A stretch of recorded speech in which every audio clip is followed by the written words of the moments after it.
제가 자기 교단 얘기하는 것은 좀 좋지 않지만은 이런 자리에 꼭 필요한 게 대해서 제가 말씀을 드리겠습니다.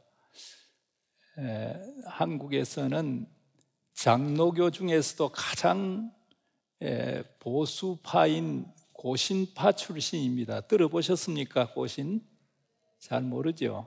아주 보수파인데 그 고신파에서는 주일날 다른 얘기하는 거 그런 거 좋아하질 않아요. 그래서 이진희 목사님으로부터 오늘 특강이 있다는 걸 듣고 지금 목사님께서 말씀하신 교회사라든지 이런 걸 얘기할 수 있는 소재가 많이 있지만은 주일날은 하나님의 말씀을 전하는 것이 좋다 해가지고 그 고신파에서 배운 그것대로 오늘은 설교 반, 강연 반 이렇게 하겠습니다. 설교로 들어주시면 더 좋지 않을까 이렇게 생각합니다.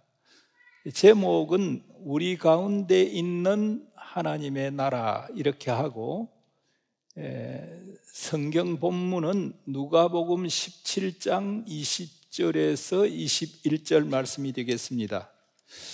제가 읽어보겠습니다. 바리새인들이 하나님의 나라가 어느 때에 임하나이까 묻거늘 예수께서 대답하여 이르시되 하나님의 나라는 볼 수 있게 임하는 것이 아니요 또 여기 있다 저기 있다고도 못하리니 하나님의 나라는 너희 안에 있느니라.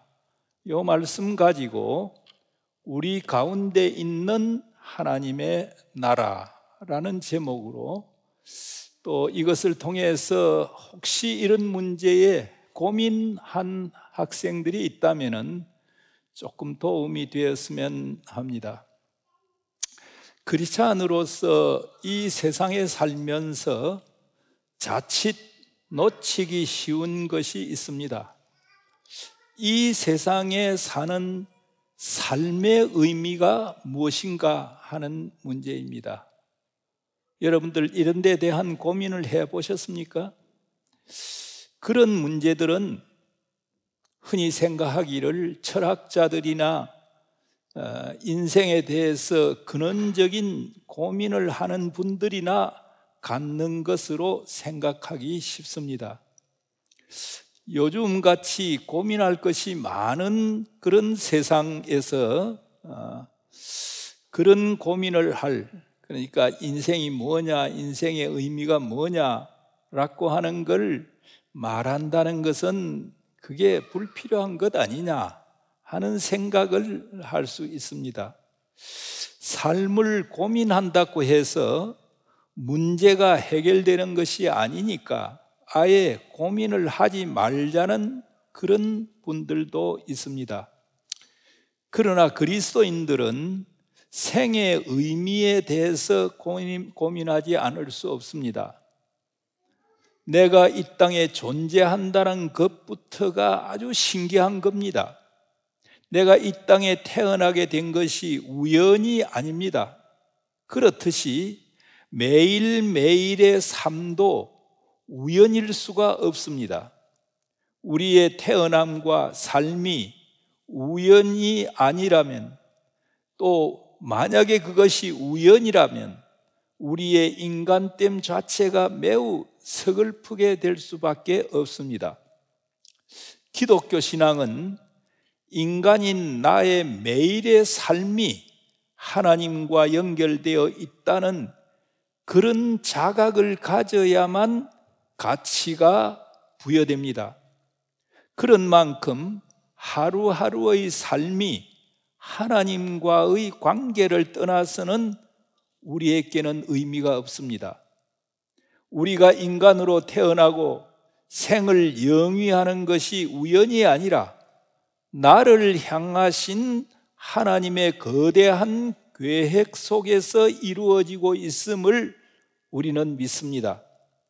내가 이 땅에 태어난 것이 우연이 아니고 하나님의 계획 위에서 이루어진 것이라면 하나님이 나를 이 땅에 보내신 목적이 있을 것이라고 확신할 수 있습니다. 그것은 바로 이 땅에서 하나님의 뜻을 따라 인간으로서의 자아를 실현하는 것이요, 더 구체적으로는 하나님 나라의 백성으로서의 자신의 사명을 완수하는 것입니다. 이것은 또한 하나님의 형상으로서 지음을 받은 인간이 자신에게 주어진 인생의 목적을 수행하는 것이기도 합니다. 1648년 영국 웨스트민스터 예배당에서 완성된 것으로 알려진 웨스트민스터 신앙 고백이 있습니다. 우리 개신교상에는 여러 신앙 고백들이 있는데 그 중에 하나가 웨스트민스터 신앙 고백이 있습니다. 거기에 보면 인생의 제일 되는 목적이 무엇인가? 라는 질문을 합니다. 거기에 대한 대답은 하나님을 영화롭게 하고 영원토록 그를 즐거워하는 것이라고 답하고 있습니다. 인생의 목적을 분명히 할 때 그는 의미 없는 인생을 살지 않게 됩니다. 여기서 제가 잠깐 우리 집 얘기를 하겠습니다. 제가 손자, 손녀 5을 데리고 있는데 한 10여 년 전부터 토요일마다 그 아이들이 우리 집에 옵니다. 지금은 이제 나이가 많아져서 이제 오지 말라고 그랬습니다. 그런데 그 부모들이, 그러니까 아들 며느리가 오면은 우리 집사람하고 같이 좀 대화를 나누고, 그 다음에 손자 손녀들은 저하고 같이 제 이 서재에서 예배를 드리고 그렇게 합니다. 그러고 난 뒤에 맨 마지막에 외우는 것이 있습니다. 웨스트민스터 신앙고백 제1문, 사람의 제일 되는 목적이 무엇입니까? 사람의 제일 되는 목적은 하나님을 영화롭게 하고 영원토록 그를 즐거워하는 것입니다. 이건 예배 끝에 꼭 외웁니다.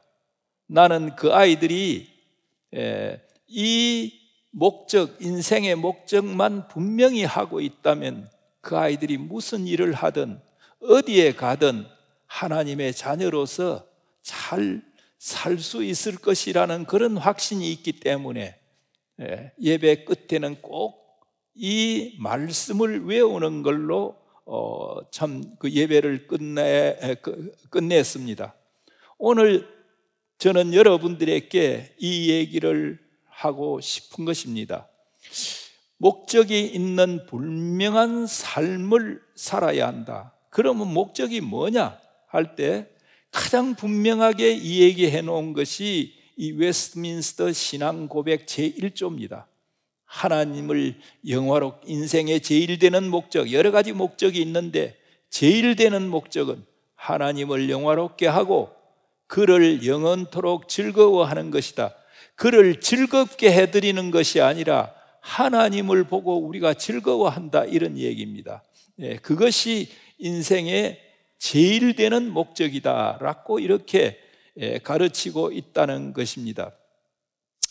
이렇게 목적이 있는 분명한 삶을 사는 사람들에게는 하루하루의 삶이 의미와 가치가 있게 되고 순간순간을 매우 귀중하게 다루어질 수 있을 것입니다. 내가 일하는 것, 내가 보고 듣고 생각하며 고민하는 모든 것이 참으로 놀라운 가치를 갖고 나에게 다가오게 될 것입니다. 오늘의 삶뿐만 아니라 내일의 삶도 우리의 학업과 직업, 노동과 사회생활까지도 신앙적인 의미를 가지고 다가오게 될 것입니다. 자, 그럼 이런 전제들을 가지고 오늘 읽은 하나님의 말씀이 어떤 교훈을 주는지를 살펴보기로 하겠습니다. 예수님은 그의 공적 생활을 시작하시면서 하나님의 나라가 가까웠음을 계속 강조했습니다. 여러 복음서는 예수님의 첫 설교가 회개하라, 천국이 가까웠다. 천국, 하나님의 나라죠. 하늘천 나라국, 하나님의 나라가 가까웠다.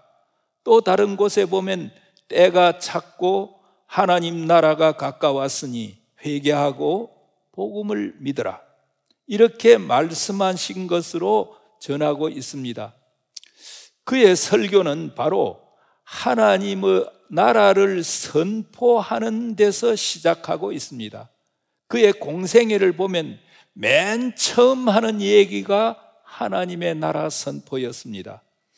누가복음 4장 18절에는 그가 선포한 하나님의 나라는 이렇게 요약했습니다.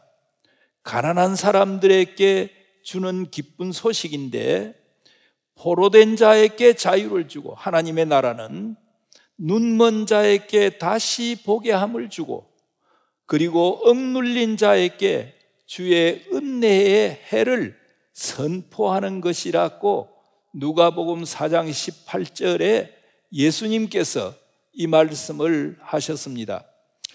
예수님은 첫 설교에서부터 하나님의 나라, 하늘나라가 가까워왔다고 선포했습니다. 그러나 사람들은 그 하나님의 나라가 다가올 그 시간에 관심을 갖고 있었습니다. 오늘 읽은 말씀은 바로 그런 상황에서 당시 예수님에 대하여는 가장 비판적이었고 적대적이었던 바리새인들에 의해서 하나님의 나라 문제가 제기되고 있음을 보여주고 있습니다. 도대체 당신이 그렇게 외쳐왔던 그 하나님의 나라가 언제쯤이면 이루어지는 거요? 바리새인들의 생각입니다. 이렇게 그들은 생각하고 질문을 시작했습니다. 이 질문의 배후에는 당신이 지금까지 외쳐왔던 그 하나님의 나라라는 것은 실제로 오기는 오는 거요. 당신 지금 거짓말하고 있는 것 아니요. 아마도 이런 의심까지 내비치고 있다고 보여지고 있습니다. 이 질문에 대한 예수님의 대답은 이렇습니다. 하나님의 나라는 볼 수 있게 임하는 것이 아니요, 또 여기 있다 저기 있다고도 못하리니 하나님의 나라는 너희 안에 있느니라, 이렇게 대답했습니다. 언뜻 보면 이 대답은 동문서답 같습니다. 바리새파의 질문은 때와 시기에 관한 것이, 도대체 언제쯤 오는 거요? 하고 때와 시기에 관한 것이었는데, 예수님의 대답은 형식과 장소에 관한 것이었습니다. 당시 사람들은 하나님의 나라가 도래할 그 때와 시기에 대해서 관심이 많아서 그런 때를 암시하는 징조나 현상에 대해서 대단히 예민했습니다. 예수님은 이런 추측과 가설에 대해서 아니요 라고 먼저 부정을 합니다. 여러분들은 잘 모를 겁니다만은 1992년, 그때 앉는 사람들이 대부분이죠. 1992년 태어나지 않은 분들이 대부분이겠지요. 92년 10월 28일 자정을 기해서 세상의 종말이 오고 그리스도의 재림과 함께 소위 휴거, 들어봤습니까? 휴거, 데릴 휴자에다가 올릴 거자입니다. 그러면 뭡니까? 공중으로 들려진다 하는 겁니다. 휴거라는 말, 그 책 이름도 휴거가 있습니다. 휴거라 해서 공중으로 들려 올려질 것으로 믿었던 당시의 선교 이름이 다미 선교의 회원들이 있었습니다. 이들 신도 1천여 명은 그날 밤에 서울에 있는 마포구 성산동 한 건물에 모여서 흰옷을 입고 광란의 찬송을 부르며 기도하는 장면이 TV에 비춰졌다고 합니다. 저는 그때 연구교수로 저 뉴저지 프린스턴 거기에 와 있었습니다. 3월부터 와 있었기 때문에 그 TV를 보지는 못했지만은 다미 선교회의 그 예언이 어떻게 되는가 그런 관심은 갖고 있었습니다. 다미 선교회라는 말도 이름도 어떻게 지었느냐 하면 다는 다가올 이 말이에요. 미는 미래를, 다가올 미래를 대비하는 선교회라는 뜻으로 지어진 이름이었습니다. 이 휴거 사건은 한편의 코미디가 아니라 사기극이죠. 사기극으로 끝나고 말았지만 다미 선교회 측은 휴거가 연기되었다고 변명을 했습니다. 이런 일들은 아마도 예수님 당시에도 있었던 것이 아닌가 이런 생각을 해봅니다. 자, 오늘 말씀하신 바리새파의 질문에 대해서 예수님의 대답은 세 가지로 압축이 되어 있습니다. 첫째는 하나님의 나라는 볼 수 있게 임하는 것이 아니다 라는 것입니다.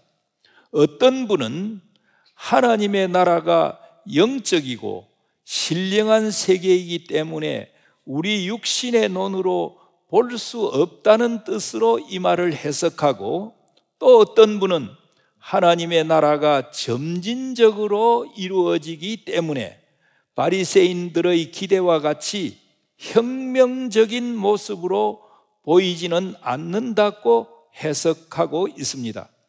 하나님의 나라는 어떤 정권이 들어서듯이 혹은 혁명군이 들어서듯이 눈에 보이게 이루어지는 것이 아니라는 것입니다. 예수님은 하나님의 나라 비유를 말하면서 자주 겨자씨와 누룩 비유를 했습니다. 겨자씨는 조그만 겁니다. 그게 땅에 떨어져서 나중에 크면은 거기에 참새와 그런 새들도 깃드는 큰 나무로 된다 하는 얘기였습니다. 누룩, 우리 술 만드는 누룩입니다. 누룩 조금 들어가면 그게 부풀지를 않아요. 시간을 두면은 점차 부풀어진다는 그런 얘기입니다. 겨자씨와 누룩 비유를 말했는데 이것은 하나님의 나라가 점진적으로 이루어진다는 것을 암시하고 있는 것입니다.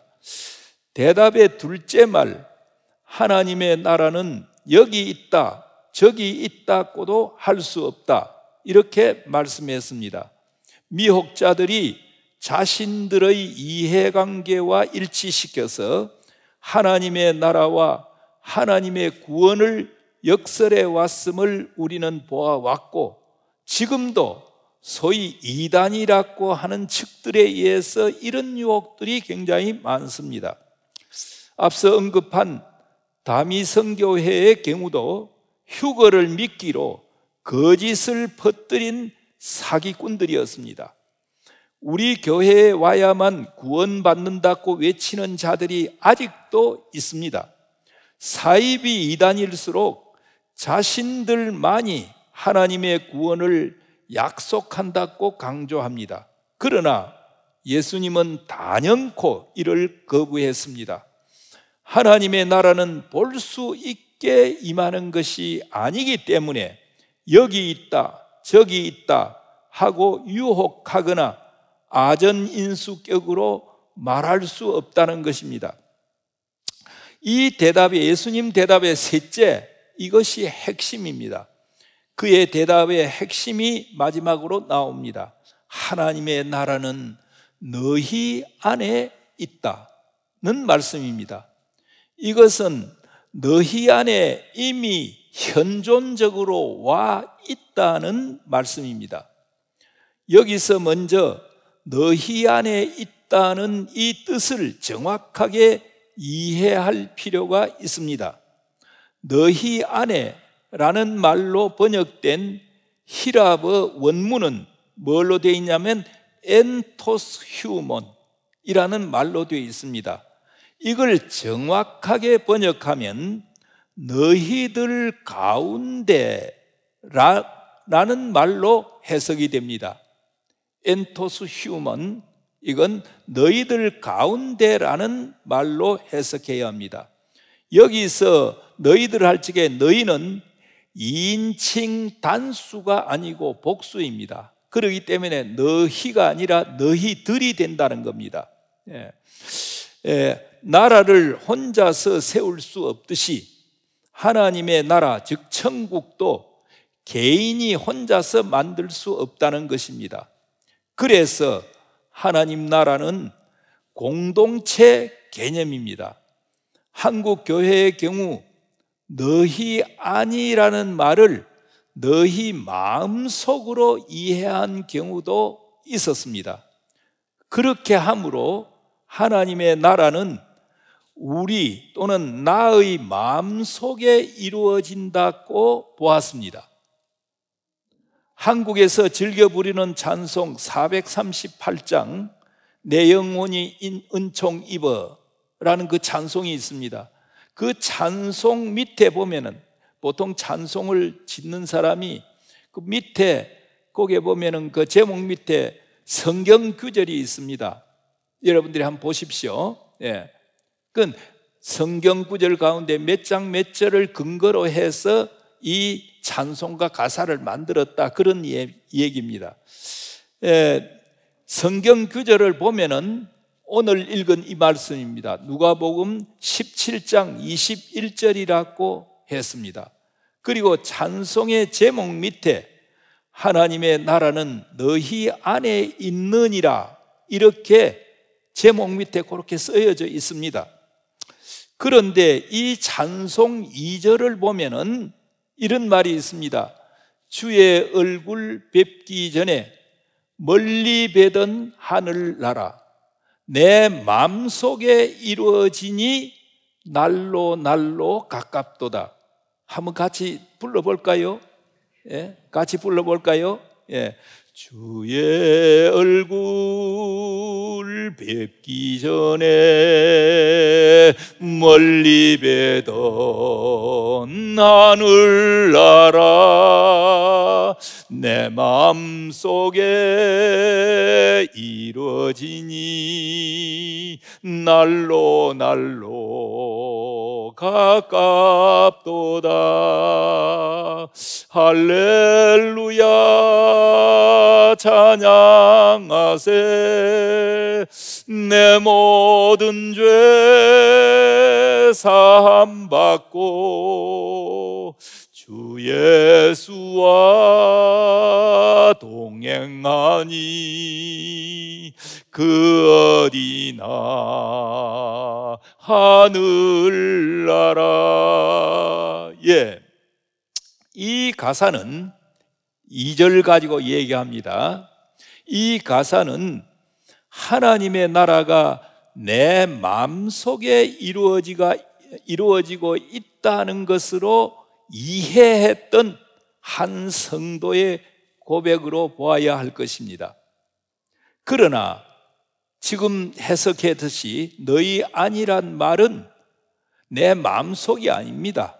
아니고 너희들 가운데, 히라버로는 휴먼 엔토스 휴먼, 이란 그런 말입니다. 그래서 영문으로 번역된 성경에 보면은 이걸 within you, 너희들 가운데, 또는 in the midst of you, 너희들 가운데, 이렇게 해석을 했습니다.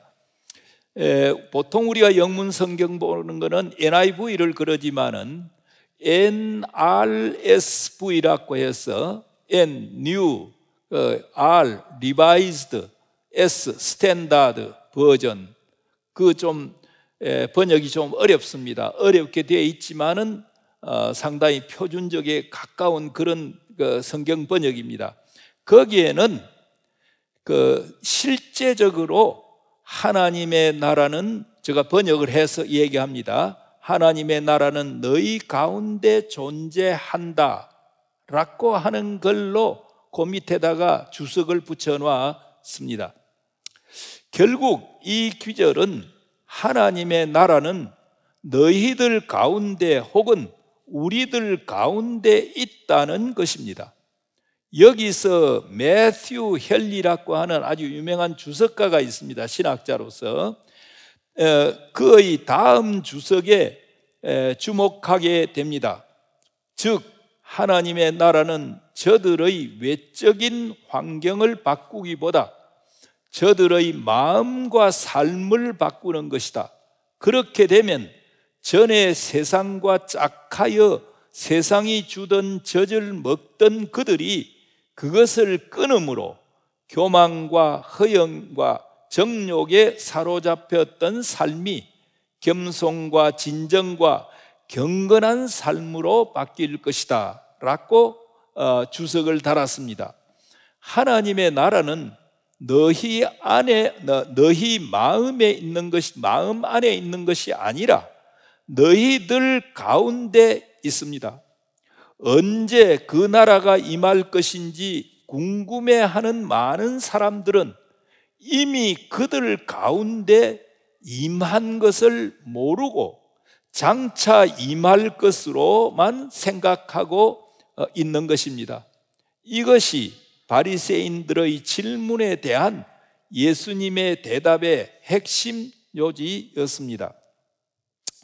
이 대화 중 중요한 것은 이 대답이 예수님께서 외식하는 무리라고 항상 비판해 왔던 바리새인들을 두고 하셨다는 것입니다.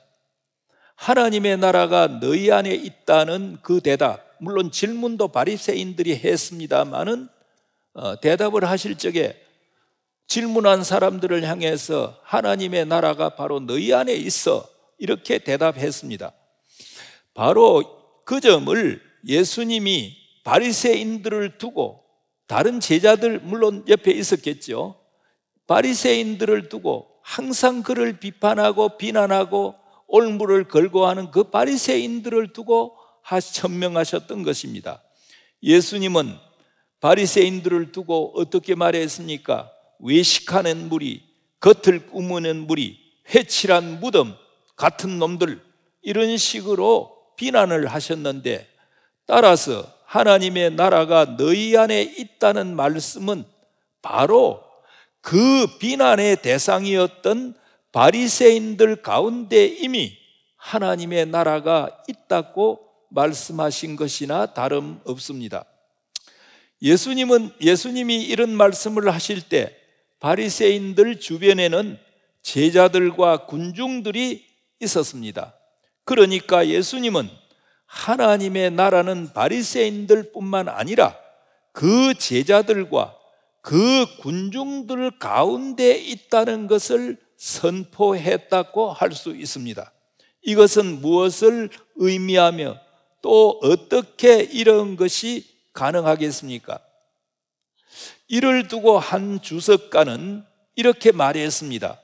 하나님의 나라의 통치자이신 예수님께서 그들과 함께 하시니 하나님의 나라는 이미 가능적으로 그들 속에 임했다라고 이렇게 주석을 했습니다.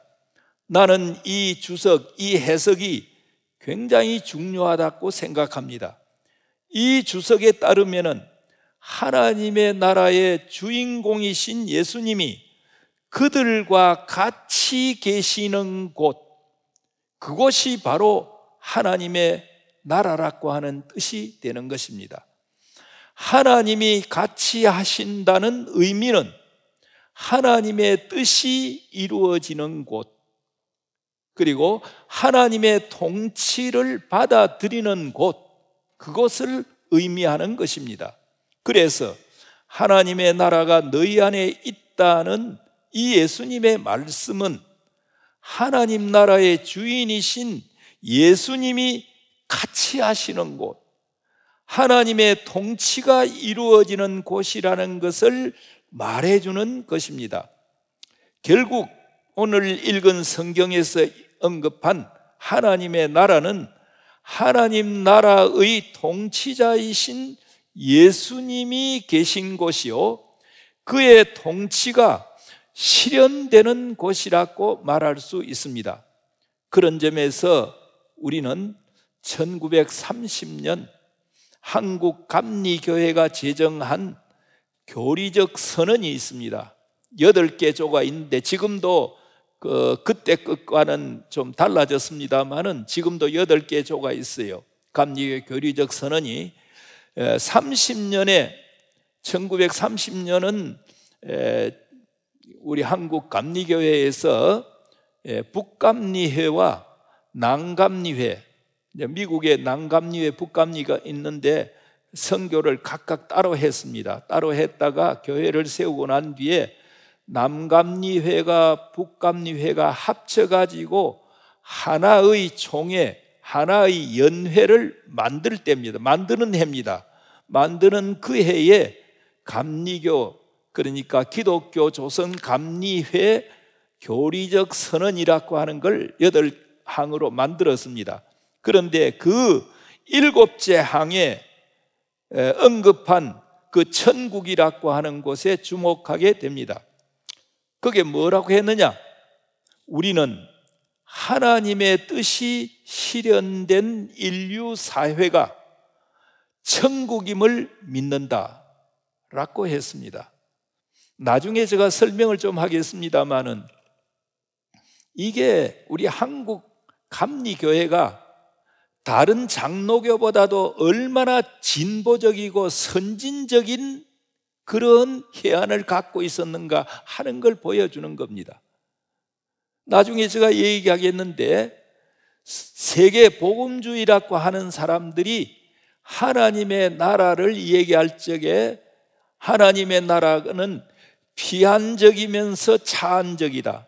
다시 말하면 미래에 갈 저 나라인과 동시에 현재적이기도 하다라고 하는 것을 말하는 것이, 선언하는 것이 1980년대입니다.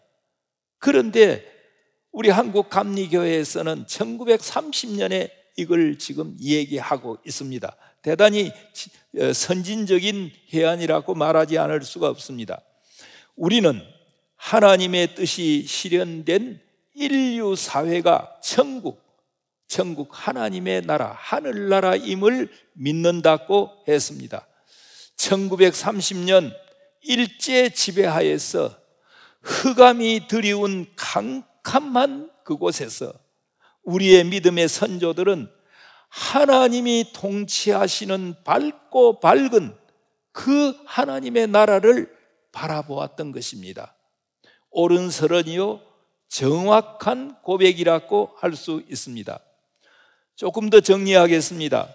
하나님의 나라는 더 나아가면은 영토 개념이기보다는 통치 개념입니다. 지금 여기에서 조금 전에 여러분들이 이제 이해를 했을 것 같습니다만은 영토 개념으로 하면은 하나님의 나라가 도대체 어디에 있느냐? 장소 찾느라고 지금 야단할 겁니다. 그러나 영토 개념이 아니고 통치 개념입니다. 다시 말하면 나라를 얘기할 적에 장소, 그 다음에 그 주인공 되는 사람, 그리고 뭡니까? 통치권, 이 세 가지가 있어야만 나라가 이루어집니다. 하나님의 나라는 우선적인 것이 통치 개념이다, 이런 얘기입니다.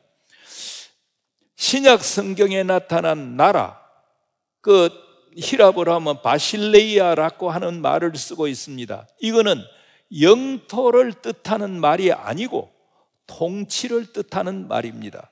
따라서 하나님의 나라는 하나님의 땅을 의미하는 것이 아니라 하나님의 다스림, 하나님의 통치를 의미하는 것입니다. 하나님의 나라는 하나님이 통치하는 그곳이요 하나님의 주권이 미치는 그곳을 말합니다. 기독교인들은 천지와 만물을 창조하시고 다스리시는 하나님을 고백하고 믿습니다. 하나님은 우리가 죽어서 갈 저 나라뿐만 아니라 살아있는 이 나라도 통치하는 것을 믿고 고백합니다. 따라서 하나님의 통치 아래 있는 한 모든 곳이 하나님의 나라입니다. 오늘 성경에서 하나님의 나라는 너희 안에 있다는 이 말은 하나님의 나라의 현재성을 뜻하는 것입니다. 이 말씀은 하나님의 나라가 과거에 있었던 어떤 나라이거나 혹은 미래에 도래할 어떤 나라라고만 의미하지 않습니다. 바로 현재 이곳에 있다는 것을 말하는 것입니다. 이것은 하나님의 나라의 현재성, 곧 현존성을 천명 부각해 주는 것입니다.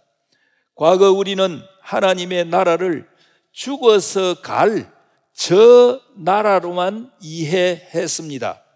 한국 교회의 경우 1919년 3.1운동 이후에 독립국가 건설이 뜻대로 이루어지지 않았습니다. 자, 거기에 대한 신앙적 허탈감이 맞물려서 1920년대부터는 타계주의적 하나님 나라 신앙이 강조되었습니다. 타계, 저 세상이란 말이에요. 20년대 가면은 참 3.1운동에 참여해가지고 정말 우리가 나라를 회복할 줄 알았는데 그게 안 됐습니다. 일부에서는 더 용기 있는 신앙을 갖게 되었고 독립운동에서도 더 용기 있는 독립운동을 하게 됩니다. 그러나 일부에서는 낙심한 기독교인들이 있습니다. 자, 이런 사람들에게는 다시 그 신앙적인 치유를 위해서 나오는 것이 있습니다.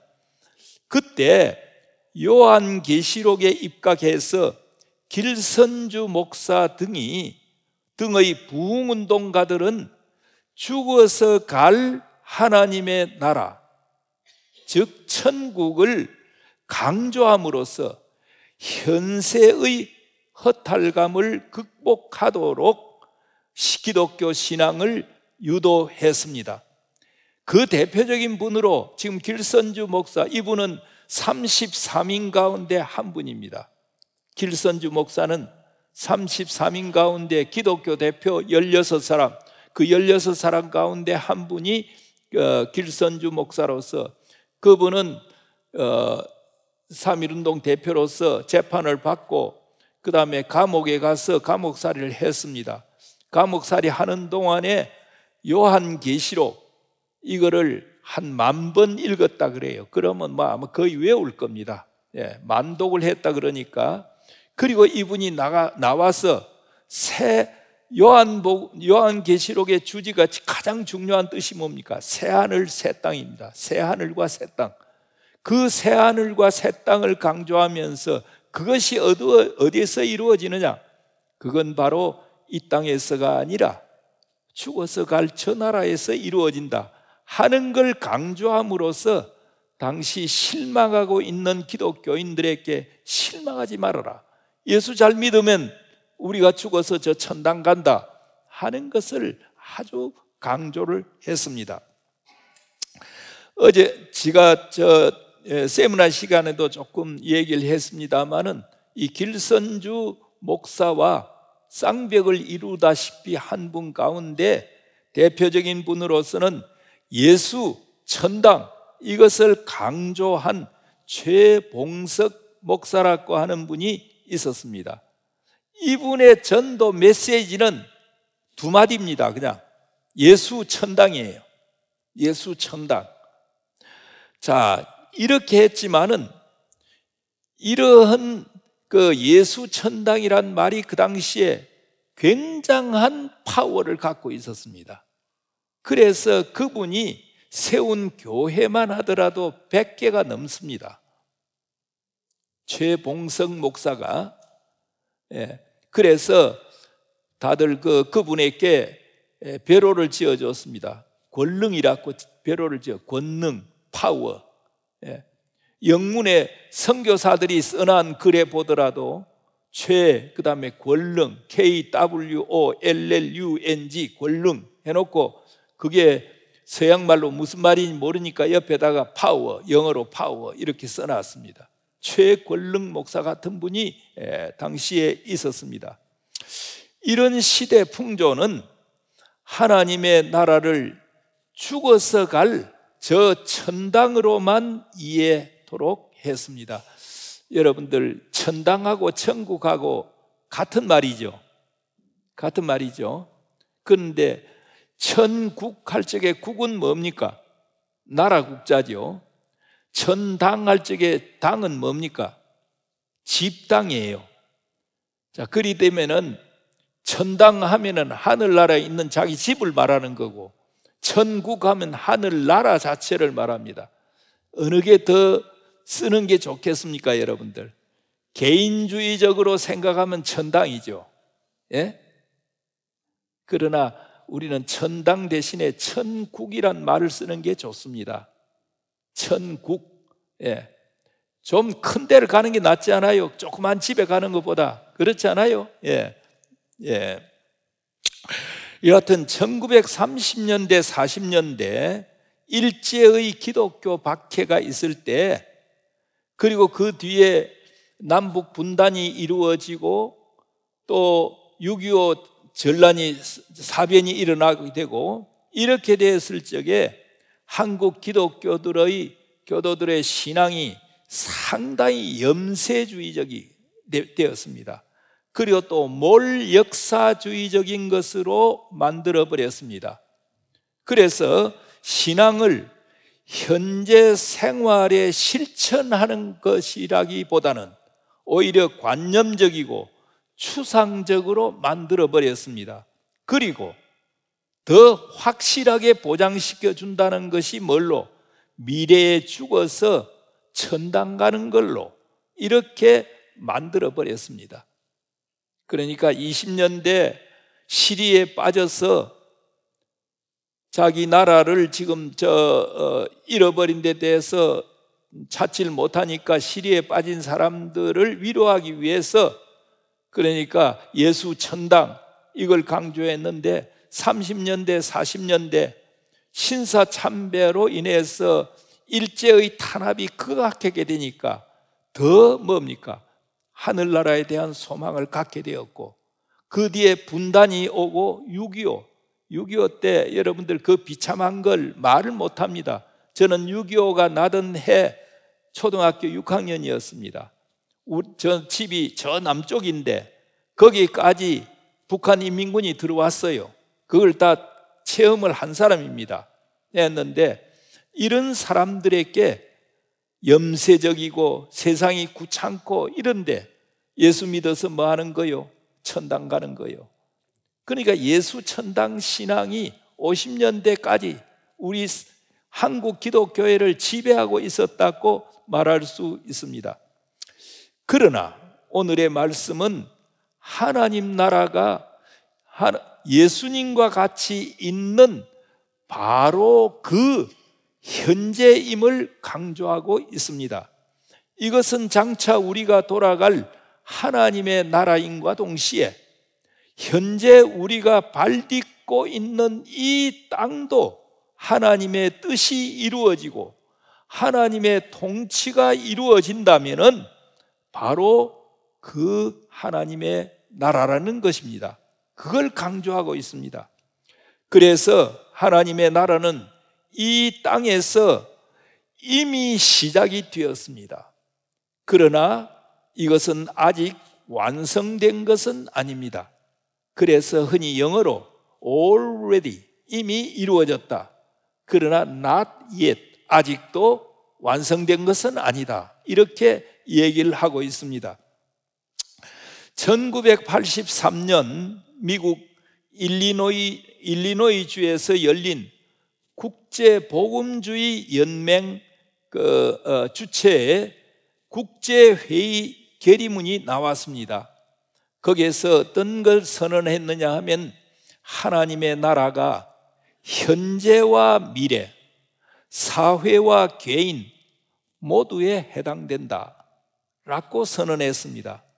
그리고 천국이, 하나님의 나라가 인류 역사 안으로 들어왔다 하는 것을 선포했습니다.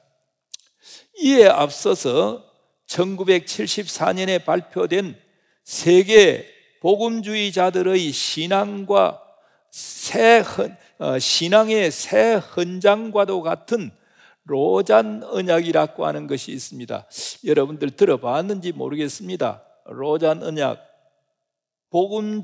세계 복음주의 역사에서는 굉장히 중요한 그런 겁니다. 미국의 빌리 그레함과 그 다음에 영국의 존 스토트라고 하는 그 두 분이 중심이 돼가지고, 복음주의자들이 중심이 돼가지고 세계 복음주의자 3,000여 명을 로잔에 모아가지고 며칠 동안 해가지고 발표한 것입니다. 이 로잔 언약은 복음 전파와 사회 참여를 모두 그리스도인의 의무로 규정했습니다. 그전에는 어땠습니까? 복음 전파만이 그리스도인의 의무다라고 했는데, 벌써 74년에 그것도 세계 진보주의자들이 한 게 아니고 세계 복음주의자들이 뭐라고 했느냐? 바로 사회 참여와 복음 전파와 사회 참여, 이 두 가지가 그리스도인의 의무다라고 이렇게 규정을 했습니다. 이는 복음주의권이 전통적인 신학과 가치관을 유지하면서도, 그건 다시 말하면 복음 전파라고 하는 것을 유지하면서도 변화하는 세계의 요구에 부응하려는 그런 노력이었습니다. 이런 기조 위에서 아까 제가 얘기한 국제복음주의연맹은 하나님의 나라가 현재적인과 동시에 미래적이다. 죽어서 갈 저 나라, 미래적이다. 그리고 차세적, 이 세상적인과 동시에 그 다음에 내세적이다 라고 이렇게 선언할 수 있게 되었습니다. 자, 여러분들 여기까지 얘기하면 저 사람이 무슨 얘기를 하려고 하는지 좀 이해가 됩니까? 우리는 지금까지, 여러분들은 모르겠어요. 여러분들은 미국의 학문을 일찍부터 이렇게 접했기 때문에 모르겠는데, 저희같이 고신파 그리고 보수파 사람들은 하나님의 나라는 내세적으로만 생각했습니다. 하나님의 나라가 여기에 있다고는, 이 세상에 있다고는 생각을 안 했어요. 그리고 대부분이 한국 사람들 가운데는 이런 생각들을 하고 있습니다. 이걸 고쳐야 된다는 얘기입니다. 현존성을 부각하는 하나님 나라에 대한 이 같은 이해는 지금까지 우리들의 신앙생활에서 걸림돌이 되어 왔던 이분법 또는 이원론적 사고를 극복하는 계기를 마련해 줍니다. 제가 어제 특강을 하면서 루터의 종교개혁 가운데 만인사제설, 이게 어떻게 이분법적 사고를 극복하는가 하는 걸 제가 강의를 했습니다. 같은 지금 맥락에서 보고 있는 겁니다. 그러니까 루터는 만인제사장설이라고 하는 걸 통해서, 그러니까 이분법적 또는 이원론적 사고를 극복하려고 했고, 저는 오늘 이 말씀을 통해서, 예수님께서 하신 이 말씀을 통해서 이분법적 사고를 극복해야 된다 하는 얘기를 하려는 것입니다. 이분법이나 이원론은 혼용이 됩니다. 말로서 우리의 신앙생활에서 신앙과 생활을 별개로 생각합니다. 믿는 것하고 생활하는 것하고 별개로 생각한다 이 말이에요. 그리고 성과 속, 거룩한 것과 속된 것, 이것을 또 나눕니다. 굳이 계속 나누려고 합니다. 그리고 직업생활에서도 하나님의 일과 사람의 일을 나눕니다.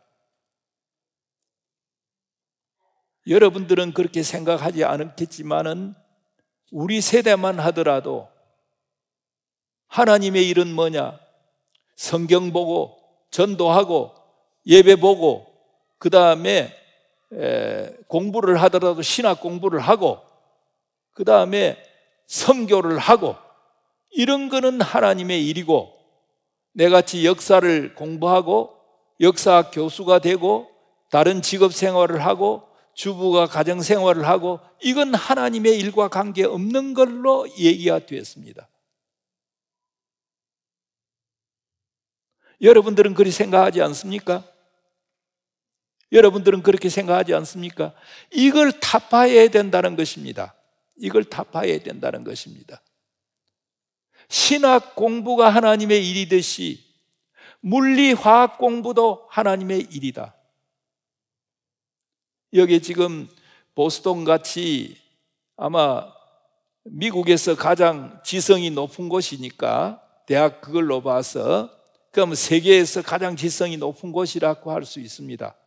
여기에 계시는 여러분들이 물리, 화학을 하고 무슨 하여튼 생물 화학을 하고 깊이 들어가고 다 있습니다. 근데 그게 하나님의 일이 아니라면은 어떻게 됩니까? 너무 실망스럽지 않아요?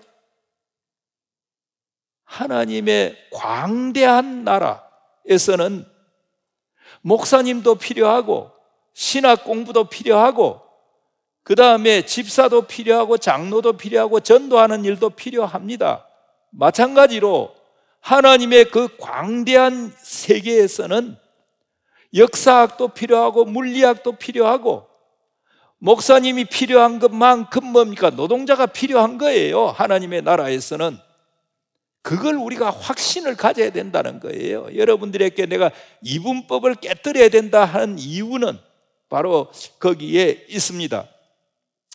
직업 생활에서도 하나님의 일과 사람의 일을 나누며, 한마디만 더 하겠습니다.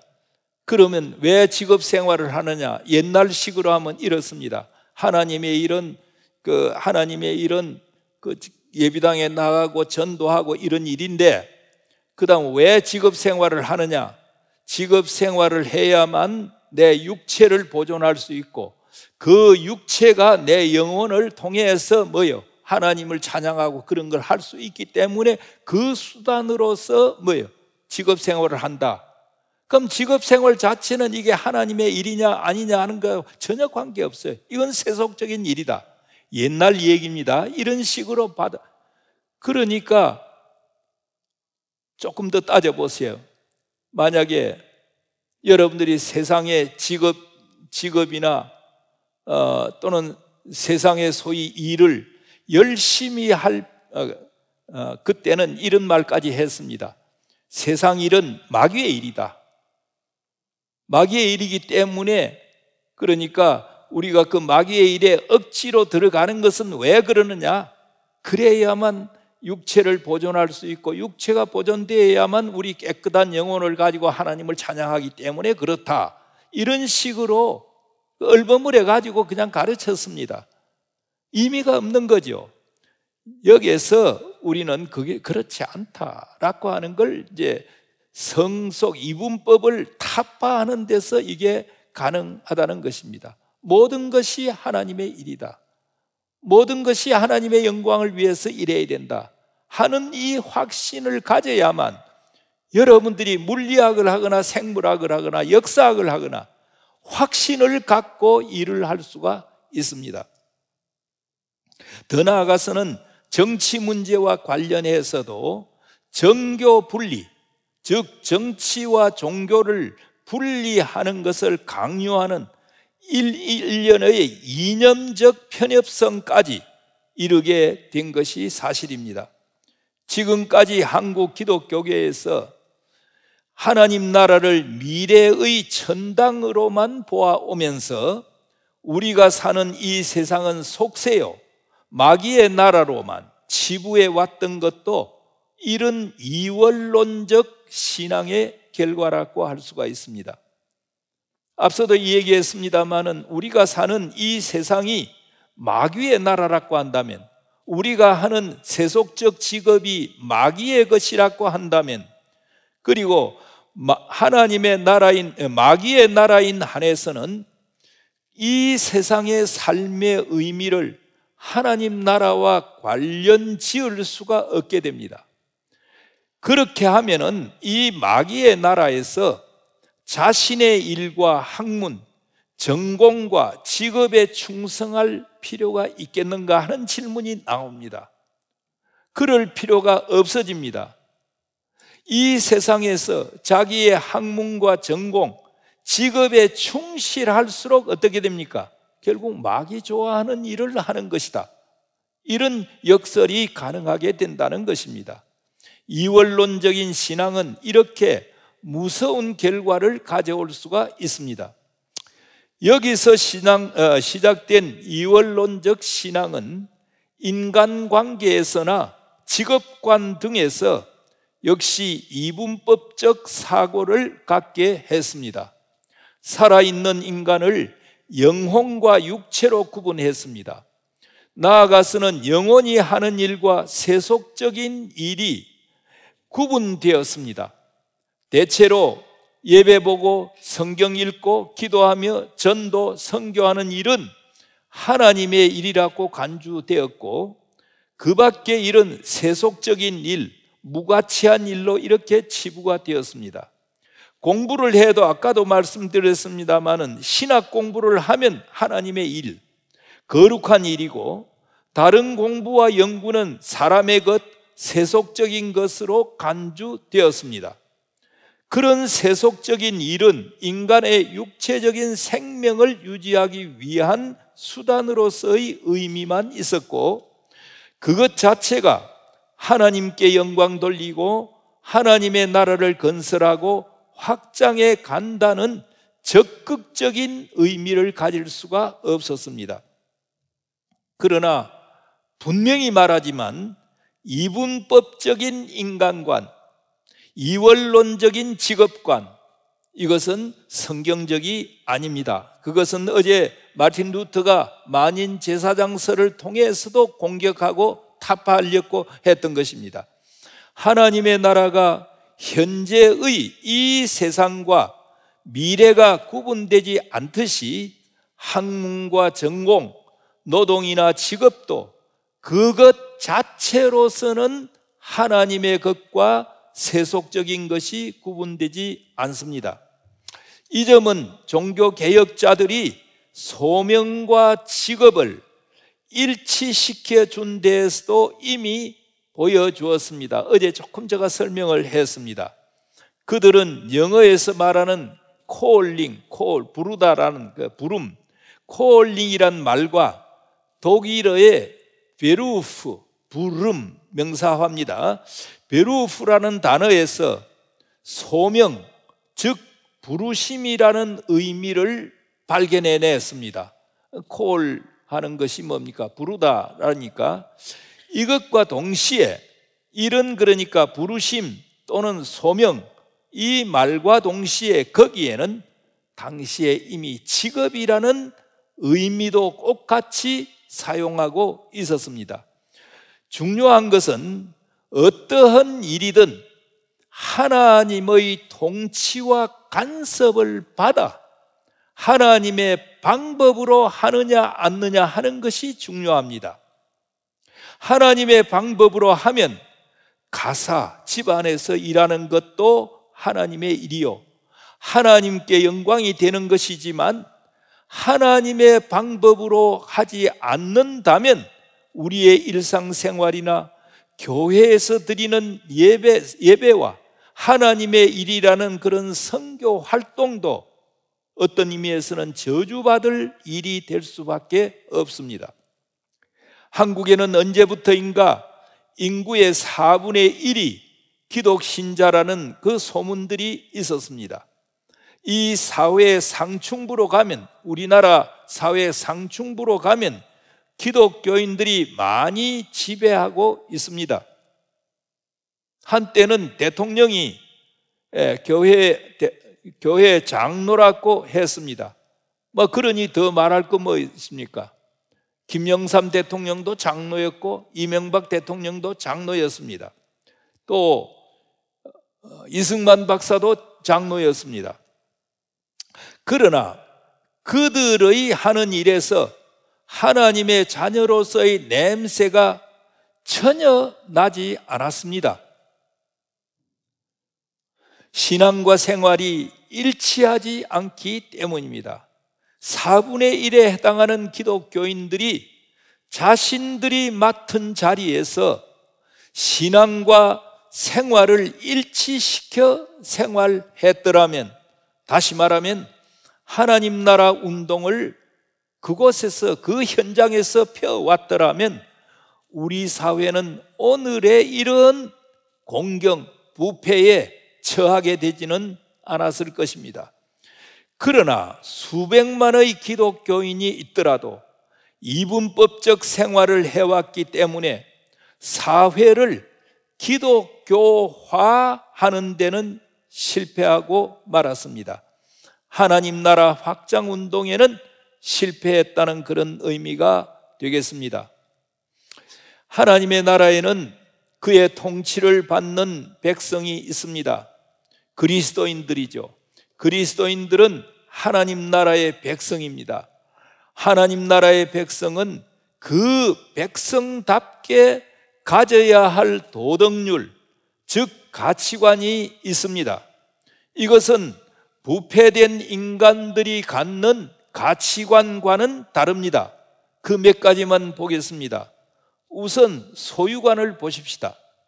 사유를 인정하지 않는 것은 아닙니다만은 기독교적 가치관에서는 공유와 공생을 지향하고 있습니다.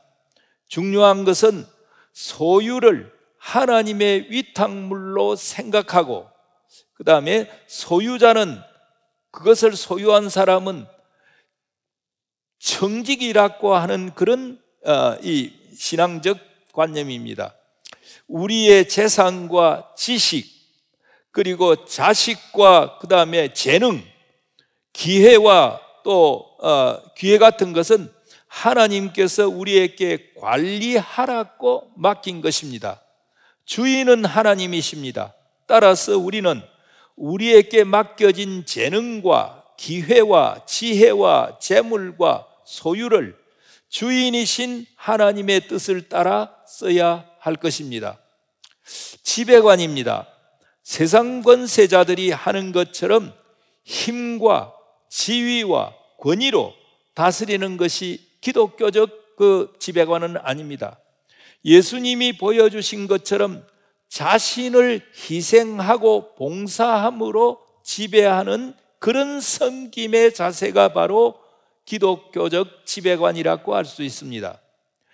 이것은 그리스도인의 사회관계 인식의 출발이어야 합니다. 또 축복관을 봅시다. 요한 3서 2절에서 말한 것을 우리가 부정할 필요는 없습니다. 사랑하는 자여, 내 영혼이 잘된같이 범사에 잘되고 강건하기를 기원하노라. 그러면 내 영혼이 잘된같이, 예수 잘 믿으면 이 말입니다. 범사에 잘되고 돈 잘 벌고 강건하기를 기원하노라. 건강. 그래서 이걸 축약해가지고 서울에 있는 모 교단에서는 삼박자 구원, 삼박자 축복 이렇게 말하고 있습니다. 그 삼박자 축복, 이게 기독교의 최고 복인 것처럼 선전을 해야 되고, 그러니까 사람들이 많이 모였습니다. 그런데 그렇게 하다 보니까 마태복음 5장에서 예수님께서 직접 복이라고 말해준 것이 있습니다. 심령이 가난한 자는 복이 있나니, 그건 누가복음에서는 그냥 가난한 자는 복이 있나니 이렇게 되었습니다. 애통하는 자는 복이 있나니, 온유한 자는 복이 있나니 하면서 8가지 복이 나옵니다. 그 8가지 복 가운데서 가장 최상의 것으로 나중에 말한 것이 뭡니까 여러분들? 뭡니까? 의를 위하여 핍박을 받은 자는 복이 있다고 했습니다. 하나님의 나라가 저희들의 것이다 라고 했습니다. 처음에 가난한 데서부터 시작된 그 복은 의를 위하여 핍박을 받는 8번째 최고의 복입니다. 여기까지 예수님께서는 이 얘기를 했습니다. 그러나 한국교회에서 여러분들 이 팔복 이 얘기를 설교로 제대로 하는 곳이 많지 않습니다. 가난한 자가 복이 있다. 그 해가지고 교인들 오지도 않을 텐데 애통하는 자, 우는 자가 복이 있다. 그 질질 울게 해가지고 어떻게 하겠느냐? 그런데 예수님이 말한 역설적인 복은 거기에 있습니다. 그걸 통하지 않고서는 우리가 기독교에 예수님께서 말씀하신 그 복에 도달할 수가 없습니다. 사도행전 20장에 가면은 바울 사도가 복 하나를 더 추가했습니다.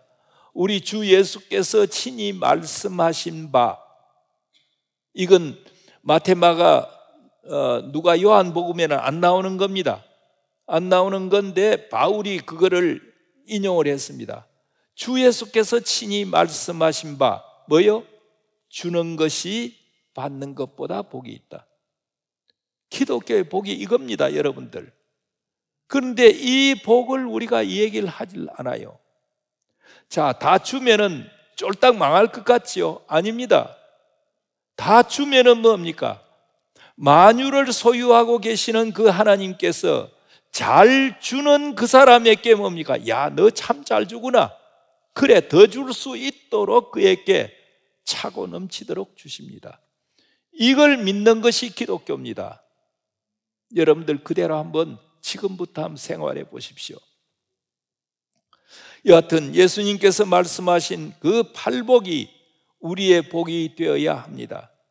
그리고 이 팔복을 회복하지 않은 한 지금 세계를 지배하고 있는 자본주의 구조와 그 다음에 사회주의 구조를 극복할 수가 없습니다.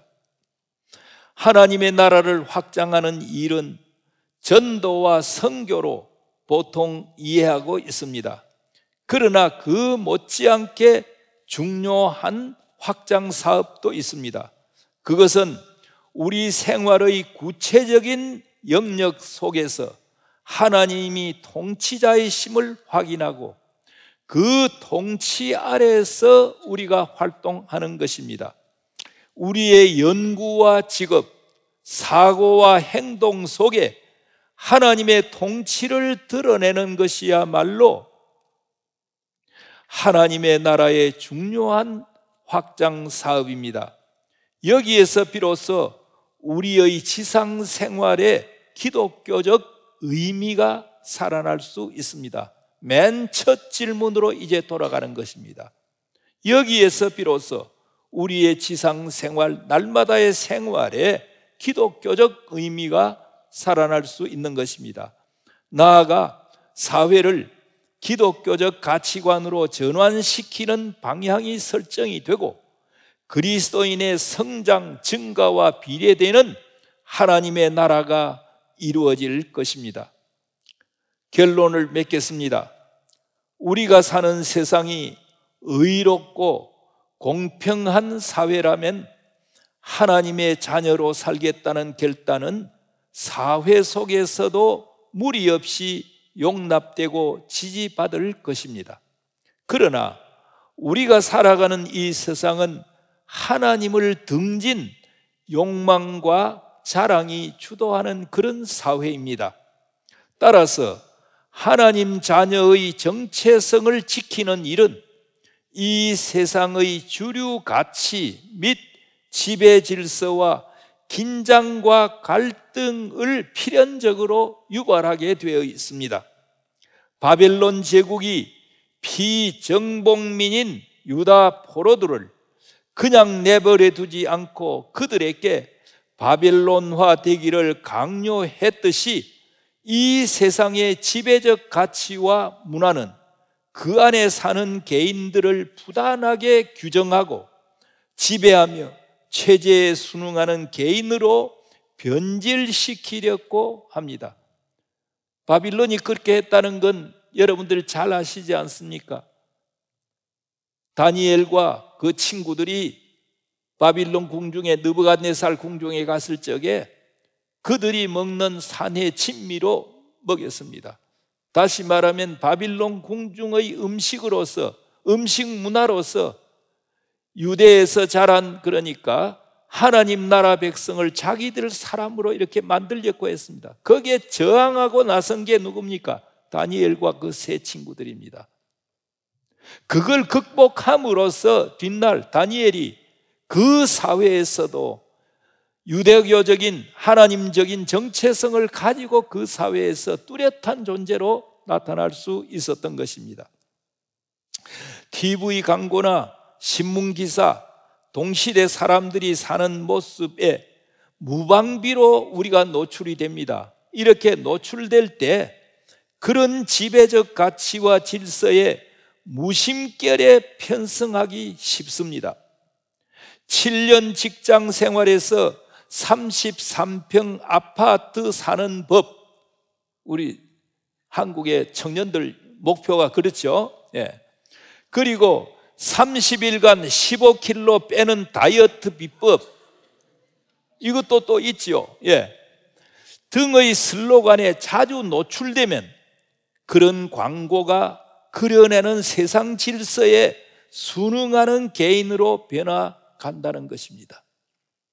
그러므로 세상의 지배적인 흐름과 주류 문화가 반성경적이고 반기독교적일 때 하나님의 자녀의 정체성을 지키는 길은 오히려 명예로운 고립을 선택하는 것입니다. 이해하시겠습니까, 여러분들? 예. 이해하시겠습니까? 명예로운 고립을 선택하는 길입니다. 세상의 주류 문화에 끼고 싶어하는 자신의 열망을 단순하게 살겠다는 결심으로 극복하면 하나님 자녀의 삶이 가능하게 됩니다. 급속하게 부자가 되려는 마음, 부당한 방법으로 부귀영화를 이루려는 의지에서 해방되면 하나님 자녀의 정체성을 지키기가 그만큼 쉬워집니다. 초이를 입고 풀옷을 입고 우로, 비와 우로를 마시는 마음으로 사는 자만이 영적인 능력을 입고 역사와 인생을 주재하시는 하나님의 통치 궤적을 환히 꿰뚫어 볼 수 있을 것입니다. 눈에 보이는 바빌론 제국은 눈에 보이지 않지만은 더 궁극적인 실제인 하나님 나라에 대한 충성심의 진정성을 검증하는 일종의 보조 무대일 뿐입니다. 여러분들, 오늘 저희 얘기는 여기서 마치겠습니다마는 하나님 나라에 대한 확신과 하나님 나라의 자녀로서 어떻게 이 땅에서 생활할 것인가 결단하는 좋은 시간이 되기를 바랍니다. 감사합니다.